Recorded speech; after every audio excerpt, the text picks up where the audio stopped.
Life teaches us everything we need to know. How we respond to this, that's our choice. Listen. Hear that? Hear what? There are voices, instructions, people telling us how we should show up. There are expectations in that.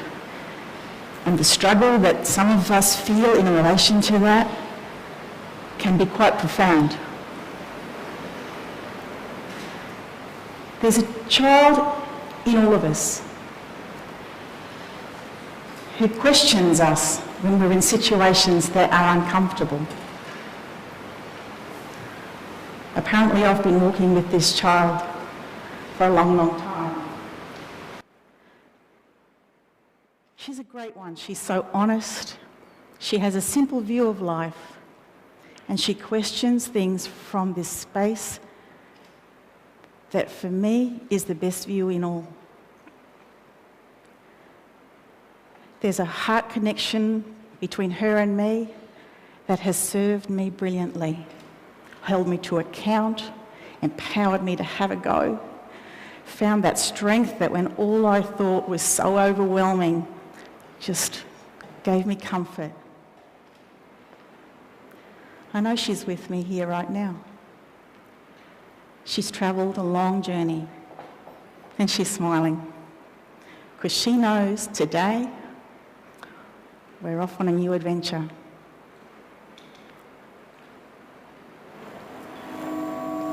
There's a time when life was very different for me.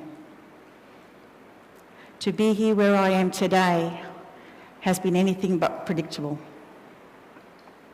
The times when I've looked in the eyes of the adults that I looked up to for answers and comfort and guidance and security, to some point I felt they let me down. Let me take you back to when that little girl was 7, living in a place on the other side of the planet called Holland. This little girl grew up believing that she was pivotal. She was the cause of the merging of two blended families with different personalities and beliefs. She was the firstborn child, the one with all the responsibilities. Then she became the older sister. So what did that look like? And what did that entail? Questions, questions, questions. And I could have had a million answers because everyone had their version of how I should respond to that. But there was something a little bit different about how I felt I interpreted the world.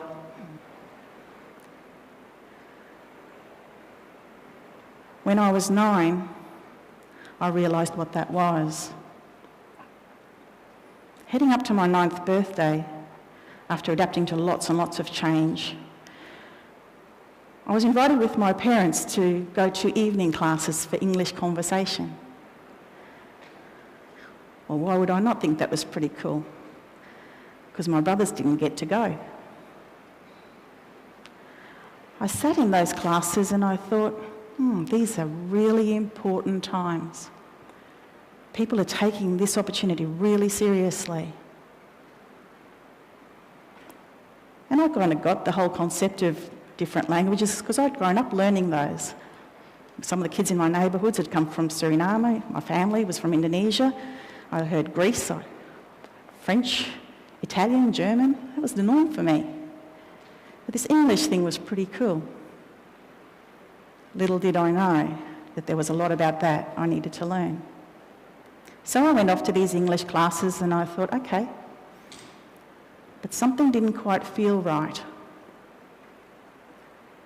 And I wanted to find out what that was.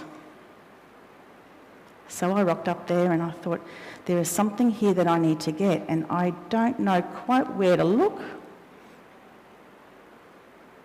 then one day I did. I heard the truth around that. I'd already moved 4 homes in my life at that point. And even though I thought at that young age that that was tough, creating new friends, going to a different school, and getting to know new neighbours and trust them, my parents had booked passage to a place far away, and we weren't coming back.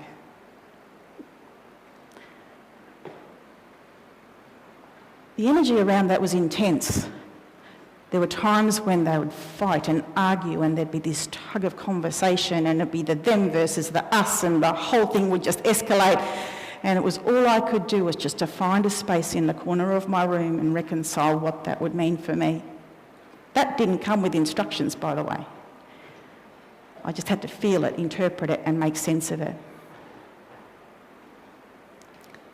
Now, as you can imagine, there's some part of us all, and we've alerted to that through some of our other speakers, that little voice inside us here that says, Sally, it's going to be okay. And though you're not hearing it from the outside world and nothing around you that's happening is affirming that that's actually going to be real, there's still that little voice inside that says, Sally, it's going to be okay. The lasting memory that I had in Holland was standing at Schiphol in the queue with my little suitcase and my teddy bear walking up to check in. And a man came up to me and said, that's got to stay here. And I thought, what was that about? He said, well, it's made of straw and it's de-inflammable, so you can't take it on a plane.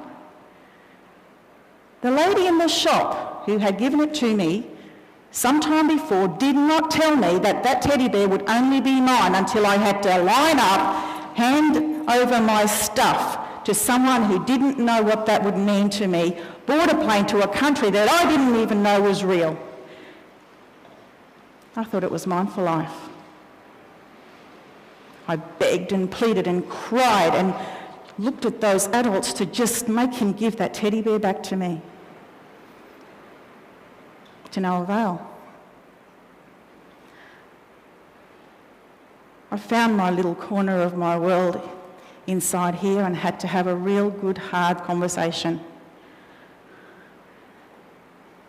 There were little friends of mine that I used to talk to in the corner of my room growing up when times got tough. And my mission then was to hang on to them so tight and take them with me on this journey. They were the biggest kept secret I had ever held, and no one was going to know because no one was going to take them away from me. They were coming with me no matter what. And those little friends from the corner of my room have stood by me for a long, long time in so many situations that I think, you know what? No matter where I am never alone. Landing in Australia, starting year 4, learning English, was really difficult. Being labelled learning disabled in 1971, because what else could they do with me when I didn't speak English, was quite confronting. Speaking fluent Dutch just wasn't good enough. Making new friends, seeing these obviously willing, caring adults in a classroom, in a school environment, wanting to help out but not quite knowing how that would unfold. That was tough too. I felt for them.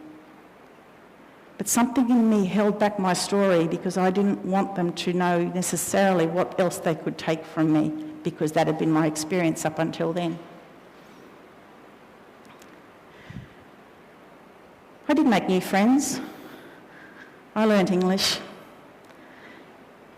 But I also learned other things. There is a sense of difference that people categorise you by. My brothers and I, we turned up to our school in Gympie with dark skin. Well, there were other kids with different dark skin. When I was growing up in my neighbourhood with Greek children and French children, and that was all kind of normal to me. And none of that was ever punishable. There was a time when I looked at my mum and I thought, what on earth are we doing here? I so need to know from you why we are where we are.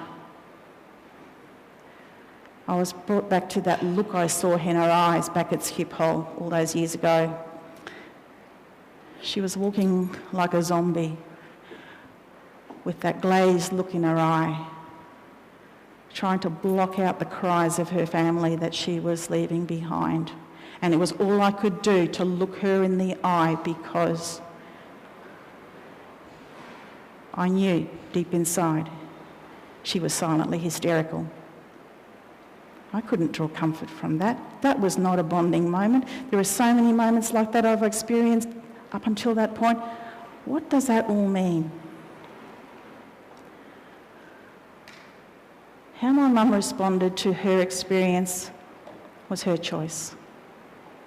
How my father handled the whole situation was his choice. How the man who's now happily hugging my teddy bear conducted himself was his choice. But how I step up every minute of every day, knowing that somewhere there is something inside me that someone will like and love and hug and trust and share with openly and honestly, that's my choice.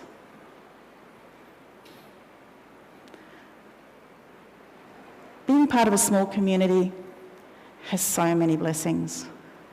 You have real conversations with people.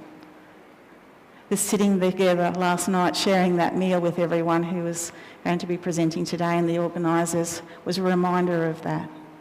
That sense of community, that no expectations, that unconditional giving, the knowing that it just has to be done and has to be what it is, and all I needed to do was show up was amazing.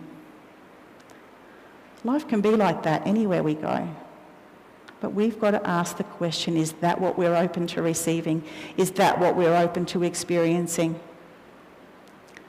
Yep, I grew up and I went to high school and I spoke competent English and life was good. Looking back on that time, I'm reminded that, you know what, life is a journey and how we show up every day is our choice. So there are circumstances that come across our path that we may not know how to handle. I'll always trust that there will be someone that will show up in the right moment and hold your hand and just give you that nudge to say, okay, you know you're ready. You know you have that vision. You know you can have that conversation. You know you can share that message. You know you are exactly where you need to be at any given moment because life only does that. Life teaches us everything we need to know. It's amazing now being in the position to watch my children grow up. They've learnt from me. I was their role model too. We are all role models right here, right now. Someone is looking to trust us. Someone is looking for us to step up and take responsibility so we know where to go. We now have 3 grandsons, and yes, they live over the states, but we have technology and we Skype regularly and we do have planes now that are happy journeys. And that's a great thing. To know what's available to us and what we can draw from is powerful, and don't underestimate that you have access to that no matter where you are and what your background is. We've heard about people coming to the end of their life, and I'm very aware that there's a legacy that's at play here that, again, my next chapter of isn't known to me yet. But that's so okay, because when we're truly present, we're open to hearing the sounds, feeling the feelings, seeing the emotions, seeing the opportunities, noticing that car that will get us exactly to where we need to go next, having that conversation that just makes sense. So the space that I talk to people about isn't necessarily the physical space. You know, the space that you rent or you sell or you mortgage. It's more often that mind space. And if space is that mind, It's an infinite. If we're part of the universe, we have a place in that, we have a purpose in that, we have a contract that we've signed to make an impact with that. When we stand up and take responsibility, motivated by that, we can rock the world. That little girl's just doing a little bit of a jig over there now because she's wanted to hear me say this for a very long time. And you know what? That's exciting. And I know in each of you, you have a little boy or a girl or some little signal that you have conversations with that is expecting you to do the same. Circumstances happen. And you know what? Life only shows up what we're needing to learn. And the other thing, we already have what it takes to solve the problem. So when you're faced with tragedy, when you're faced with things that you feel are so overwhelming, when you're looking at someone and you think, what more can I say? What more can I do? Being there with an open heart and a generous mind in the present is the best thing you can give. Wherever we find ourselves, we have a view. We have the choice of what that view entails. Blue skies, storm fronts, rivers full and flowing gently. There's a natural order of things, and we're all part of that. How we show up is exactly carrying the tools that we've already got, creating the space that supports us to be exactly who we are, to share the message we need to share. We already have that. Some of us carry extra baggage for a bit longer than we probably need to, but that's part of the story too. Just know you can let that go whenever you choose. Life teaches us everything we need to know. What is your responsibility is how you respond to it. Thank you.